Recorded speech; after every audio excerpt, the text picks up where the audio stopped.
तो अलंकार टॉपिक चल रहा था हमारा, और अलंकार टॉपिक में हमने शब्द अलंकार कंप्लीट कर लिया था।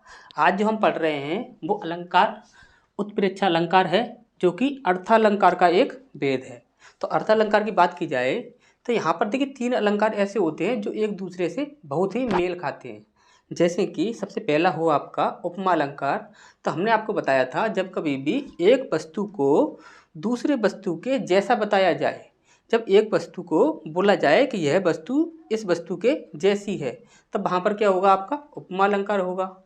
इसके बाद यदि आपसे बोला जाए कि यह वस्तु है, यानी कि एक वस्तु जो है उसे दूसरी वस्तु का रूप दिया जाए, यानी कि बोला जाए कि ये जो वस्तु है ये वाली वस्तु है, तब वहाँ पर आपका क्या होगा, वहाँ पर रूपक अलंकार होगा। यदि इसी प्रकार से उत्प्रेक्षा अलंकार की बात की जाए तो यहाँ पर क्या होता है कि जैसे कि आपसे बोला जाए कि मान लो कि ये जो वस्तु है ये वाली वस्तु है, मान लीजिए कि ये वस्तु ये वाली वस्तु है, तब वहाँ पर आपका क्या होगा, उत्प्रेक्षा अलंकार होगा। तो उत्प्रेक्षा अलंकार की पहचान किस प्रकार से की जाती है, उत्प्रेक्षा अलंकार के कितने भेद होते हैं, उत्प्रेक्षा अलंकार के कितने अंग होते हैं, तो इन सारी चीज़ों को हम देखते हैं इन डिटेल में। तो स्टार्ट करते हैं उत्प्रेक्षा अलंकार। तो यदि उत्प्रेक्षा अलंकार की बात की जाए तो यहाँ पर सबसे पहले हमें समझेंगे परिभाषा से।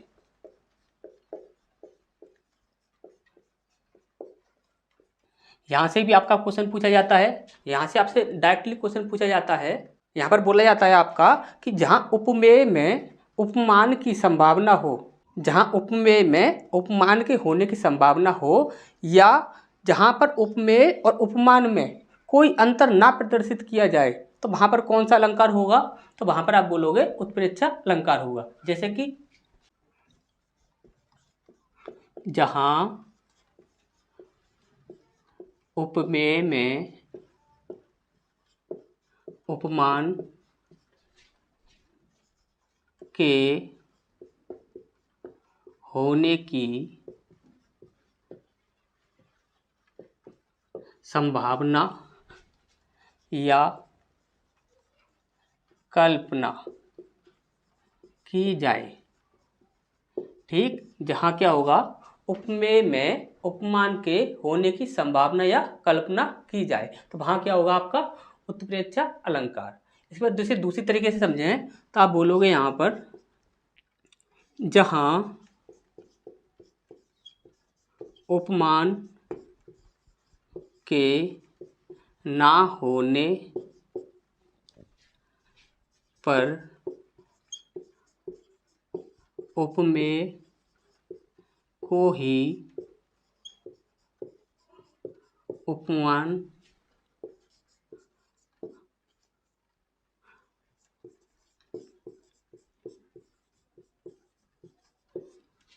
जहाँ उपमान के ना होने पर, जहाँ उपमान ना हो तब वहाँ पर उपमेय को ही उपमान मान लिया जाए, तो वहाँ पर क्या होगा, आपका उत्प्रेक्षा अलंकार होगा। अब यहाँ पर ये उपमेय उपमान ये क्या होता है, तो इसे समझते हैं हम उत्प्रेक्षा के अंगों से। जैसे कि यहाँ पर लिखेंगे हम उत्प्रेक्षा के अंग। यदि उत्प्रेक्षा के अंग की बात की जाए तो यहाँ पर उत्प्रेक्षा के अंग जो होते हैं वो 3 होते हैं, ठीक। उत्प्रेक्षा के जो अंग होते हैं वो आपके 3 होते हैं। तो सबसे पहला होता है आपका उपमेय, ले लीजिए, ठीक, उपमेय। अभी उपमेय क्या होता है, जिस वस्तु की दूसरी वस्तु से तुलना की जाए, जिस वस्तु की दूसरी वस्तु से तुलना की जा रही है, तो वह वस्तु आपकी क्या कहलाएगी, उपमेय कहलाएगी, ठीक। अब यहाँ पर दूसरा पॉइंट होता है आपका उपमान, ठीक।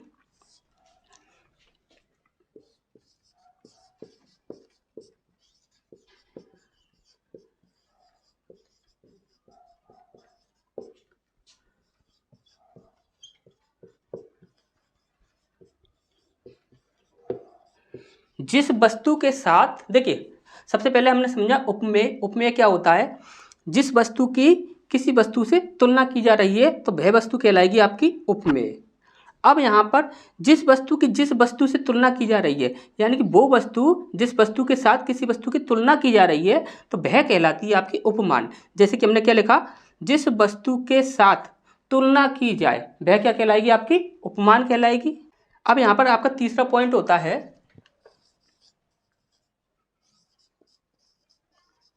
वाचक शब्द। अब वाचक शब्द क्या होता है तो आप हमेशा ही याद रखोगे,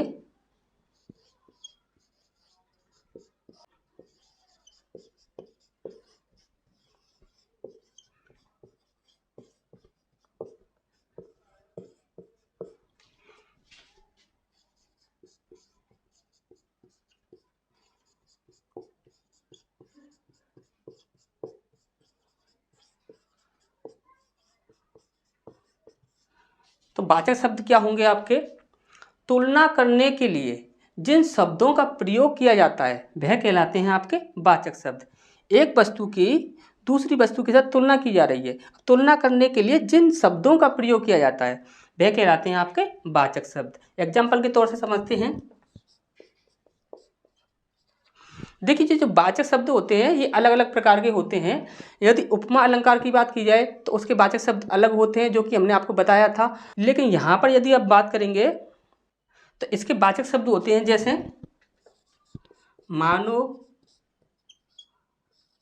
जानो, जनु, जनहु,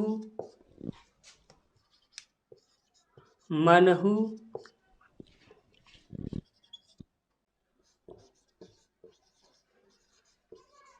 निश्चय, ईव, ज्यों। तो इस प्रकार के जो शब्द होते हैं, देखिए ये वाले जो शब्द जो आपको दिखेंगे तो जहाँ पर भी आपको दिखेंगे तो वहाँ पर आप बोलोगे कि यह उत्प्रेक्षा अलंकार है। यहाँ पर यदि ट्रिक की भी बात की जाए तो ट्रिक भी आपकी यही होती है कि ये वाले जो शब्द होंगे जहाँ पर भी आपको दिखेंगे वहाँ पर आपका क्या होगा, उत्प्रेक्षा अलंकार होगा। तो इसे नेक्स्ट समझते हैं, तब तक आप इसका स्क्रीनशॉट ले लीजिए। यदि उत्प्रेक्षा अलंकार के भेद की बात की जाए तो ये आपके टोटल 3 होते हैं। सबसे पहला आपका वस्तु प्रेक्षा, दूसरा हेतु प्रेक्षा और तीसरा फलोत उत्प्रेक्षा। ठीक, तो इस प्रकार से ये आपके 3 भेद होते हैं। यदि यहाँ फंसने की बात आए तो यहाँ पर देखिए डायरेक्टली आपसे पूछा जाता है कि किसी काव्य को लिखा जाएगा और उसमें पूछा जाएगा कि इस काव्य में कौन सा अलंकार है, तब आप बता दोगे कि इसमें उत्प्रेक्षा अलंकार है। लेकिन यहाँ पर यदि ऑप्शंस रख दिए जाएं, उत्प्रेक्षा अलंकार को ऑप्शंस में ना रखकर उसमें उसके भेद रख दिए जाएं, तो वहाँ पर आपके फंसने की जो आशंका होती है वो कुछ ज़्यादा हो जाती है। तो वहाँ पर हमें समझना है कि इनके जो 3 भेद होते हैं वो क्या क्या होते हैं। तो सबसे पहले हम बात करते हैं वस्तु प्रेक्षा अलंकार। ठीक, वस्तु प्रेक्षा अलंकार क्या होता है इसको इन डिटेल समझते हैं हम। जैसे कि जहाँ प्रस्तुत में अप्रस्तुत के होने की संभावना दर्शाई जाती है। ठीक, जहाँ प्रस्तुत में अप्रस्तुत के होने की संभावना बताई जाती है वहाँ होता है आपका वस्तु प्रेक्षा अलंकार। यहाँ पर प्रस्तुत में अप्रस्तुत कैसे हैं तो आप ध्यान से समझिए, एक बार में आप लोग समझ जाओगे। जैसे कि अभी यहाँ पर एक वस्तु ये है, ये आपकी प्रस्तुत है, लेकिन आपसे बोला जाए कि यहाँ पर ये वस्तु है यानी कि जो अप्रस्तुत है, यानी कि जो अप्रस्तुत है, तो आपसे बोला जाएगा इस वस्तु में इस वस्तु के साथ तुलना की जाएगी, तो आपसे बोला जाएगा ये वस्तु नहीं ये वस्तु है, यानी कि प्रस्तुत में अप्रस्तुत की संभावना व्यक्त की जाएगी। एग्जाम्पल से समझते हैं, तो ये हमारा एग्जाम्पल है, इससे हम समझते हैं। बाहर बारिश स्टार्ट हो गई है तो आपको थोड़ी बारिश की भी आवाज़ सुनने को मिल सकती है, तो आपको इतनी दिक्कत नहीं होगी, हमारी आवाज़ तो आपको क्लियर ही सुनाई देगी। जैसे कि यहाँ पर इस एग्जाम्पल से समझते हैं, यहाँ पर बोला गया है उन्नत हिमालय के धवल बह सुरसुरी यो टूटती, मानो पयोधर से धारा के दुग्ध धारा छूटती। तो यहाँ पर बताया गया है कि जो हिमालय है, आप अच्छे से जानते हो कि हिमालय से गंगोत्री निकलती है और गंगोत्री से आपकी गंगा निकलती है। तो हिमालय से जो गंगा निकलती है तो उस गंगा को यहाँ पर बताया जा रहा है कि जो पृथ्वी है, जो स्थल है, उसकी छाती से दूध की धारा निकल रही है। यह बोला जा रहा है कि हिमालय से जो गंगा निकल रही है उसे बोला जा रहा है कि पृथ्वी की छाती से दूध की धारा निकल रही है। जैसे कि आप यहाँ पर देख रहोगे, मानो पयोधर से धारा के दुग्ध धारा छूटती, यानी कि यहाँ पर देखिए प्रस्तुत क्या है। यहाँ पर यदि यहाँ पर हम प्रस्तुत की बात करें, प्रस्तुत है हमारा यहाँ पर हिमालय से गंगा का निकलना। ठीक, हिमालय से गंगा का निकलना ये आपका यहाँ पर प्रस्तुत है। ठीक, क्योंकि हम अच्छे से जानते हैं कि हिमालय से क्या निकलती है, गंगा निकलती है, जो कि गंगोत्री से निकलती है। अब यहाँ पर अप्रस्तुत क्या है,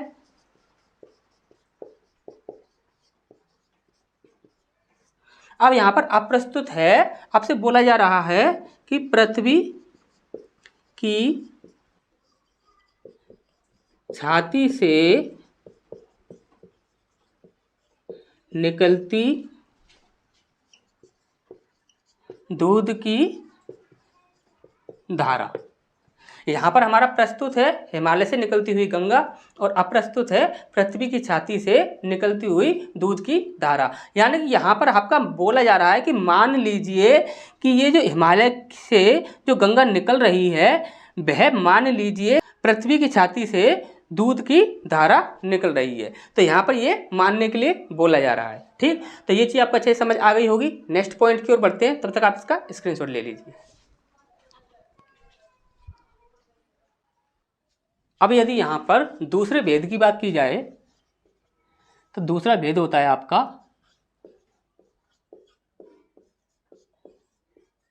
हेतु प्रेक्षा अलंकार। ठीक, तो ये होता क्या है, इसे समझते हैं। जब किसी क्रिया के होने के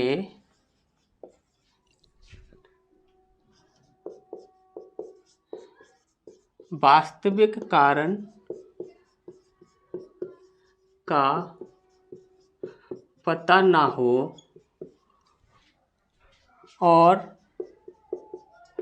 वहाँ अपने मन से ही किसी